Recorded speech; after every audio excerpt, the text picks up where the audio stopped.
Proverbs 31 verses 10 to 31. By Dr. Mike Shaw, Pastor, First Baptist Church, Pelham, Alabama. Mike Shaw. Key verse. Charm is deceptive, and beauty is fleeting, but a woman who fears the Lord is to be praised. v.30. In all of literature, one of the greatest tributes to women is found in the 31st chapter of Proverbs. This beautiful acrostic poem is attributed to King Lemuel and was taught to him by his mother. Dwayne A. Garrett tells us that King Lemuel is unknown. 1. Much of the Old Testament has to do with God working in the lives of men. Sarah, Rachel, Rebecca, Rahab, Ruth, Esther, and Deborah are some of the prominent women in the Old Testament, but this tribute was written in honor of, or in memory of, some beloved wife and mother who will always be unknown. Her deeds and her spirit were obviously more important to the writer than her name, because nowhere in the text is found any evidence of a name given by the author. 1. A godly woman is a woman of value. She is worth far more than rubies. Verse 10. She is valuable to her husband. She is not only his helpmate and the mother of his children, but her actions show how much she means to him. He trusts her. Her husband has full confidence in her. Verse 11. He benefits from her, lacks nothing of value. Verse 11. He is affirmed by her. She brings him good, not harm, all the days of her life. Verse 12. He praises her, and he praises her. Verse 28. She is valuable to her household. As a mother, she provides food for her family. Verse 28. As a model, and portions for her servant girls. Verse 15. Dr. Robert G. Lee worked on the construction of the Panama Canal to earn money to enable him to attend Furman University. He wrote the following lines to his mother on June 10, 1908 from Bas Obispo, South America. My dear and honored mother, I think you have been the best mother and the best woman in the world. I think often of all the years you have toiled so faithfully and loved us so tenderly. I think of the years you have toiled in the fields, of the nights when, after the day's toil was over, you watched by the cradle of your babies, and now we have grown big and old. Only God knows all you did for us. We children owe you more than money, mother, more than honor and love. We owe you ourselves, our lives. Even now, Mama, I remember how I used to say my prayers at your knee, and now since I have gone out into the world and have learned of its awful sin, I wish sometimes that I could always be a child. 2. One can only imagine how thrilled a mother would be to receive such a sweet letter from a son hundreds of miles away from home. She is also valuable to the homeless. She opens her arms to the poor and extends her hands to the needy. Verse 20. This busy and industrious worker also had a heart of compassion for those who were unable to accomplish all that she was doing in providing for her household. 2. A godly woman is a woman of virtue, a wife of noble character who can find. Verse 10. The good wife described here has every virtue wisdom can offer. She is diligent, has a keen sense for business matters, is compassionate, is prepared for the future, is a good teacher, is dedicated to her family, and above all else possesses the primary characteristic of biblical wisdom, the fear of the Lord. 3. Her virtue shows as she shuns sinfulness, and does not eat the bread of idleness.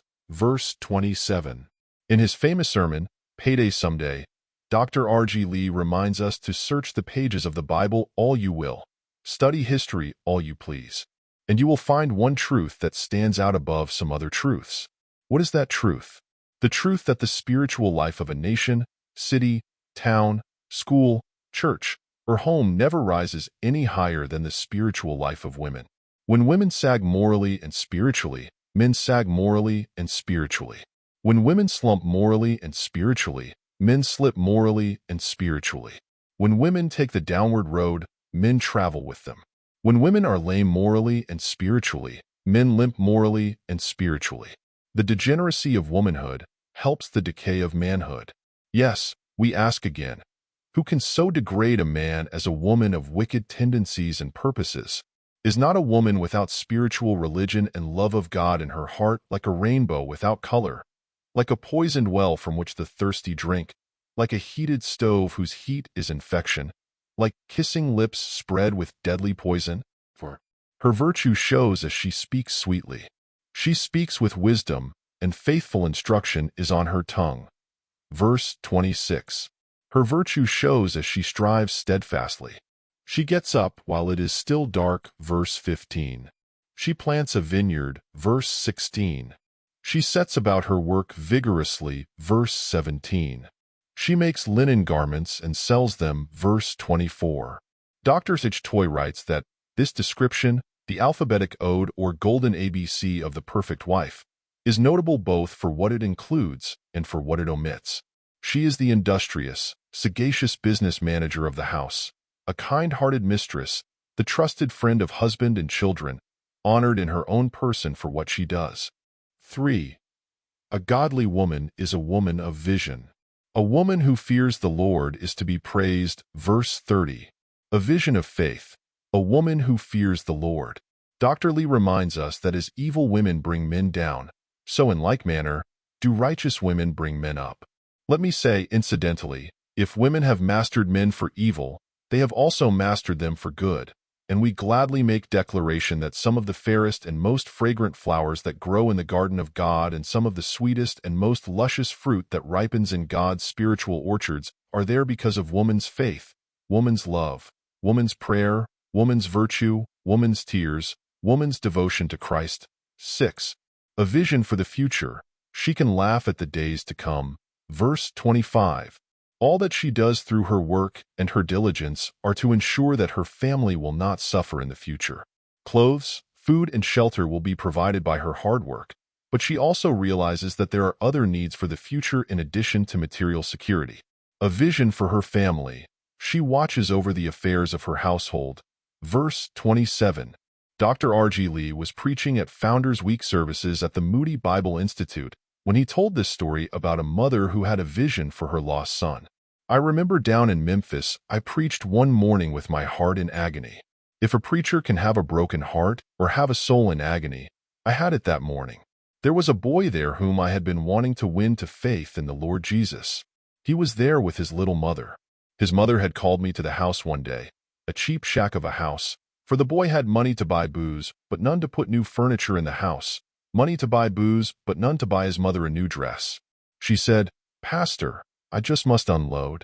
I do not see how you have been as long as you have at Bellevue Church. It's a wonder you have not died a long time ago, the way we put all our sorrows and burdens on you. But, Pastor, I have to unload on somebody." I said, "Go ahead, dear, and unload." She began to cry.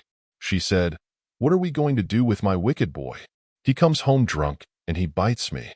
She pulled up her sleeve and said, "There is where he bit me last night, and there is where he bit me, and see there where he bit me when he went to work this morning. What are we going to do?"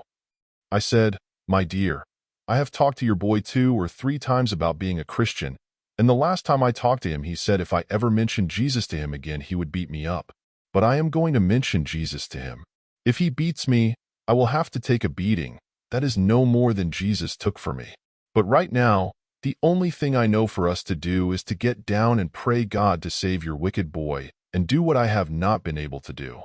We got down, and I think the greatest prayer I have ever heard was that little mother's prayer. Here is what she said. I recall it almost word for word. "Oh God, save my wicked boy. Oh Lord, if it means our house being burned down upon me to save his soul, let me get burned up in this house. But, oh God, save my wicked boy. If it means my getting killed beneath an automobile to save him, then let some automobile run over me and kill me. Oh God, save my wicked boy.